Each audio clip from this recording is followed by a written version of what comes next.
好，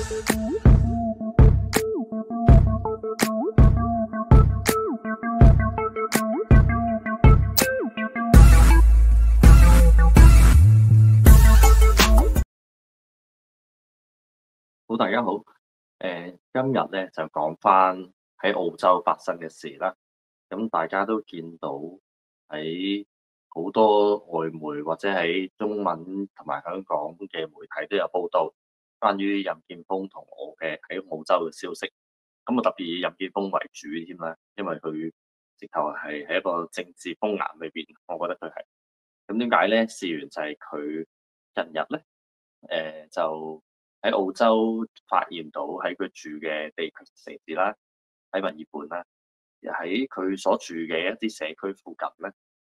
就有居民咧都係收到一啲信裏邊咧就係關於佢一個通緝令啦，關於佢同港幣100萬啦。咁信裏邊咧就有當然圖文並茂，有埋相，有佢嗰啲最所謂嘅國安罪行。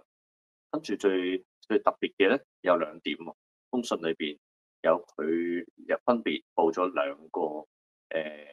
地點，係地址嚟嘅。咁就或者係一個社區啦，即係一個社區嘅名。咁就話喺呢兩個社區裏邊咧，就話佢會出沒嘅。咁就所以話呼籲見到佢任建峰嘅人咧，就一係向澳洲警方聯繫啦，帶佢去澳洲警方度啦，一係就帶佢去中領館啦等等，就可以就攞到嗰個懸紅嘅100萬啦，相等於差唔多20幾萬澳幣。咁呢啲咁嘅威脅信咧，其實我哋香港人都見過㗎啦，喺英國咁上個月已經有兩單啦，分別發生喺兩個唔同嘅南韓港人身上。咁其實呢啲咁嘅嘢，香港人好多時好麻木，見怪不怪。即係中共嘅卑劣嘅手法，有咩做唔出咧？有咩下三流嘅做唔出啦？咁即係咩甚至拐帶啊、綁架啊呢啲，我都覺得佢哋會做得出嘅。咁個個都做咗喺好多嘅中國啊異見人士身上面。咁係咪已經臨到香港身上面咧？咁所以嗱，呢單喺發生喺英國嘅時候都好多報導。咁我自己又冇睇晒所有報導啦。咁但係我留意到個英國政府個回應咧，同埋今次發生喺澳洲喺任建峰身上面嗰個回應咧，似乎係有所不同。我自己見到喺澳洲政府嗰個回應咧，係要強硬得多嘅。佢點樣強硬咧？澳洲嘅外長黃英賢啦，好快有個回應。咁亦都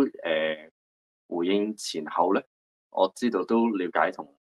任建峰都有接觸到嘅。咁亦都即係向佢理解事件發生嘅經過係點樣。咁我知道黃英賢都有親自去解釋件事。咁出嚟嗰個反應就係話覺得喺澳洲領土喺澳洲主權底下有呢啲介入澳洲嘅領土嘅事件咧，係不能接受嘅。但係最緊要就係佢加咗一句就話佢會向中方攞一個回應，即係會接觸中方去講關於呢件事。咁呢個層次就簡單嚟講就係將呢件事件正式喺外交層次嘅介入。咁所以先至會發生到喺之後點解喺香港政府又要特登去回應啦？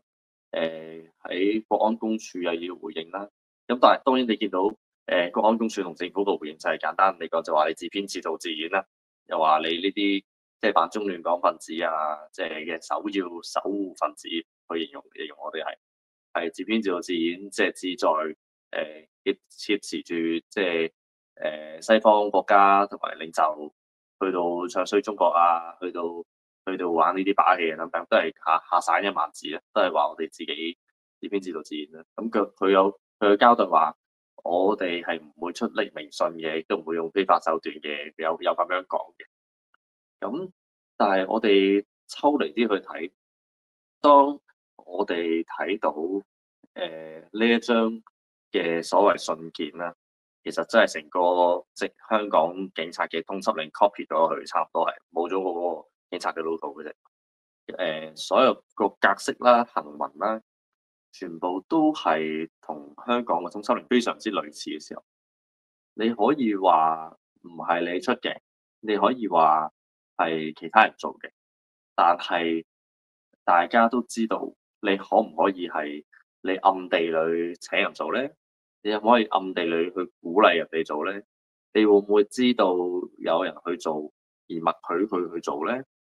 呢啲嘢過往香港有冇發生過啊？咪就係721事件咯，唔使警察親自出手打香港市民㗎，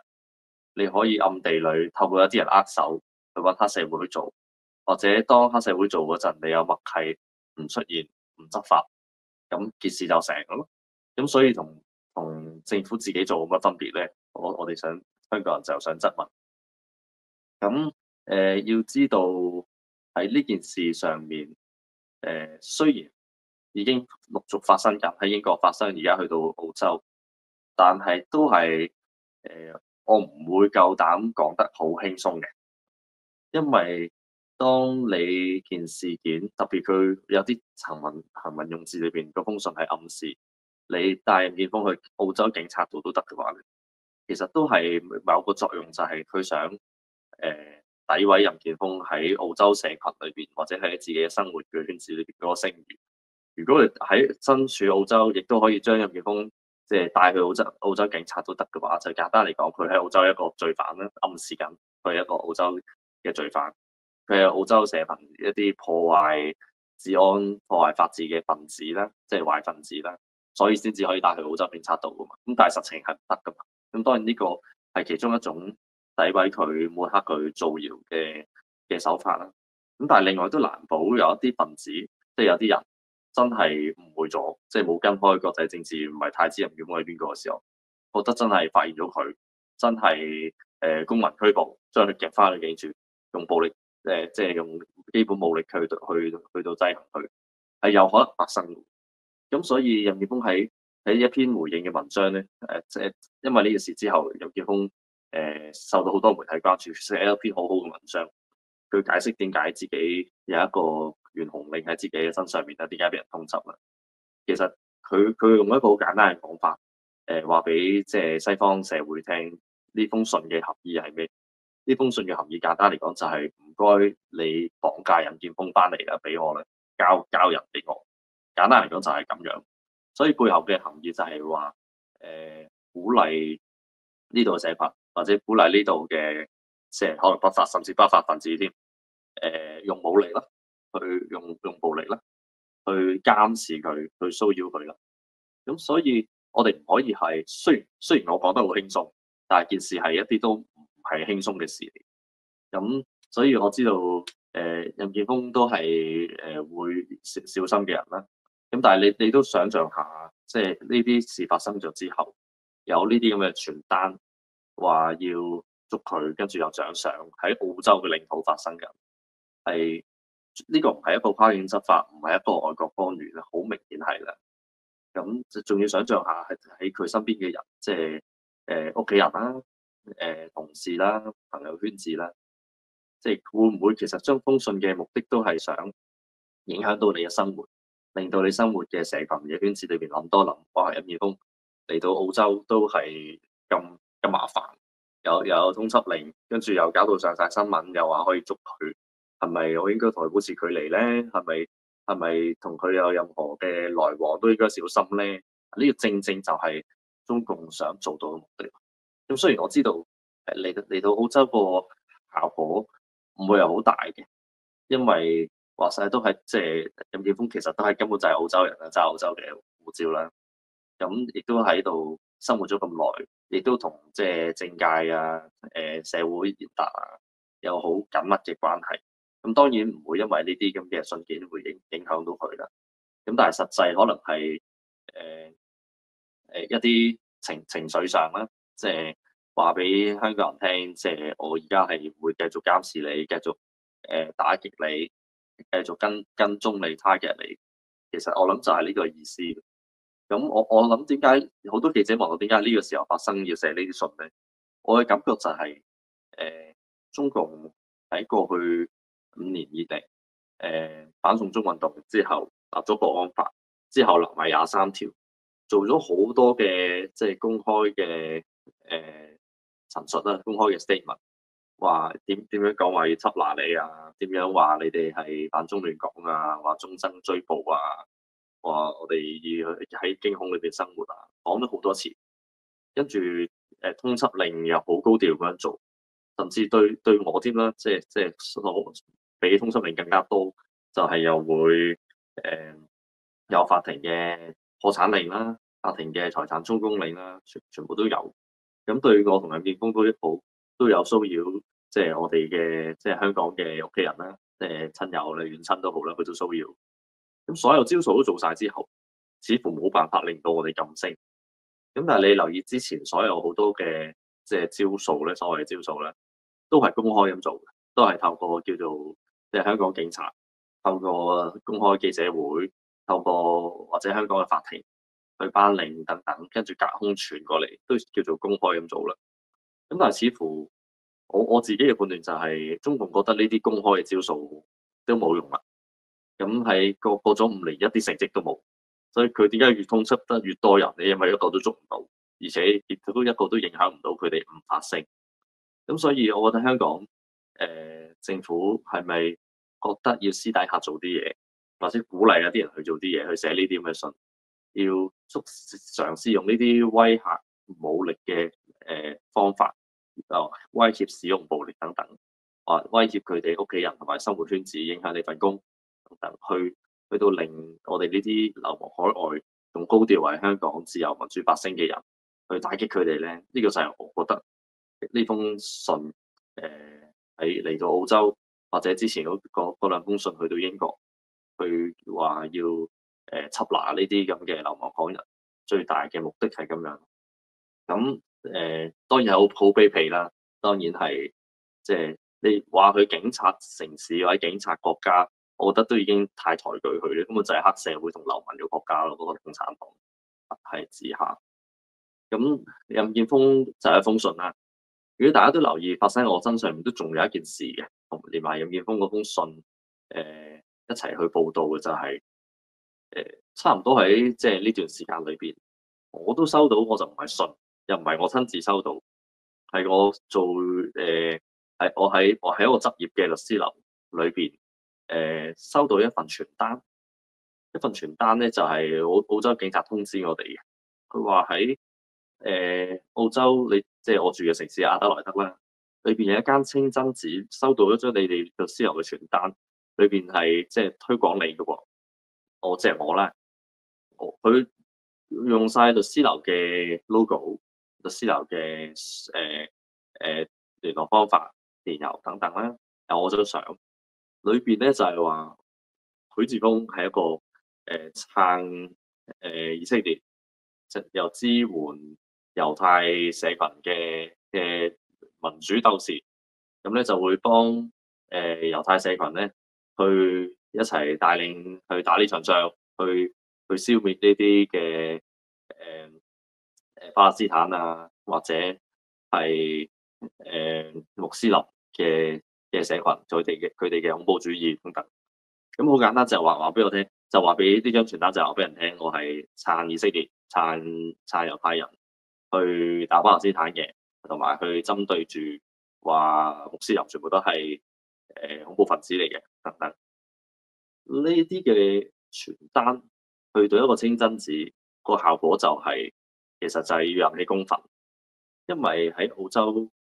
都有即係好大嘅穆斯林社群，亦都好大嘅猶太人社群啦。過往喺澳洲呢個社群之間，因為以巴嘅衝突都帶嚟咗好嚴重嘅衝突，甚至係一啲係使用武力嘅衝突嚟。咁我覺得去偽造呢一張傳單嘅人，張傳單咧睇翻嗰個信件個郵戳係澳門寄嚟，中國澳門寄嚟，偽造呢張傳單，用咁多心思要將我個樣擺上我嘅私樓，跟住擺一啲假嘅傳單內容，發到去清真寺上面，嗰個用意好簡單，就係想挑起即係我自己啦，同埋我律師樓啦之間喺一個以巴衝突裏邊兩個族群裏邊嘅一啲仇恨，而令到呢啲仇恨係針對我同埋我律師樓。咁呢啲仇恨可以化成啲乜嘢咧？我哋見過呢一啲嘅呢一種嘅以巴嘅意識形態衝突裏邊係好多即係武力行為啦。咁所以我自己嘅睇法就係呢張嘅假傳單其實係想煽動一啲本地社群嘅仇恨，甚至令到呢啲即係佈滿仇恨嘅化成一種行動，去到針對我嘅人身安全，可能去到做出一啲攻擊啊，可能做出一啲騷擾啊，可能去騷擾我做嘢嘅地方，我嘅律師樓啊等等。咁咧當然我哋唔知邊個寄封信啦，我哋睇唔到有邊個寄出啦，淨係知道喺中國澳門寄出。咁但係其實嗰個性質都係同任建峰收到嘅封信咧係同出一轍嘅。第一都係即係好多虛假嘅內容啦，即係例如喺任建峰嗰封信嘅虛假就係話可以交去本地嘅警察度啦，可以拘捕，即係俾本地警察拘捕佢啦。喺我嘅傳單身上面嘅虛假就係根本所虛製造一個虛假嘅政治立場，因為根本我其實喺以巴衝突裏邊，即係我當然有我嘅睇法啦，但係我從來真係冇喺公開嘅任何地方即係評論以巴衝突，但係佢可以將一個政治意識形態擺喺我身上面，用一個傳單嘅姿態去挑撥一啲群族或者民族嘅仇恨。咁其實個用意都係幾惡毒。咁我當初收到嘅時候都會有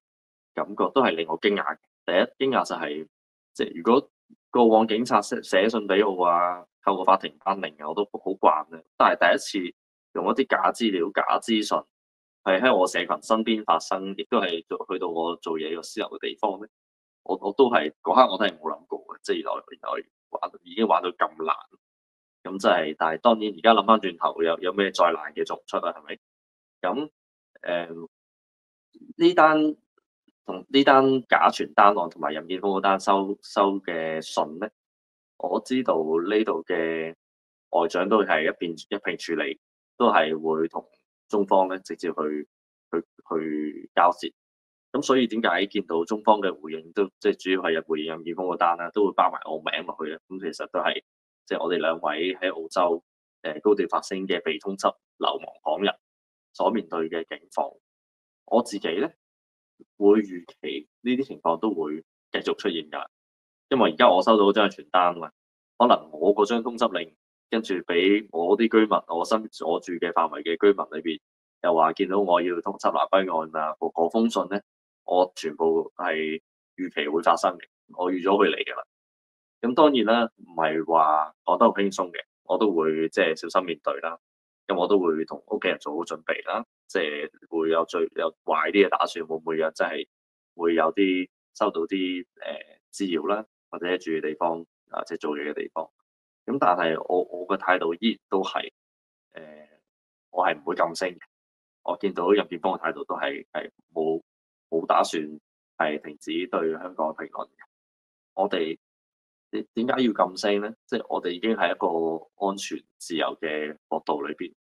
如果我哋對香港嘅議題應該講嘅説話，應該要做嘅評論都唔做嘅話咧，其實就更加冇人做噶啦。因為其實我哋已經所謂叫睇洗濕咗個頭俾人哋講，其實係最安全。我唔使再，亦都冇考慮再翻香港，亦都係香港冇任何資產，亦都唔使再考慮翻香港一陣會唔會俾人拉。所以其實我哋先至冇後顧之憂，可以繼續發聲咁。咁所以即係我想俾即係聽緊我呢個週記嘅讀者啦，話俾佢哋聽，請你哋放心啦。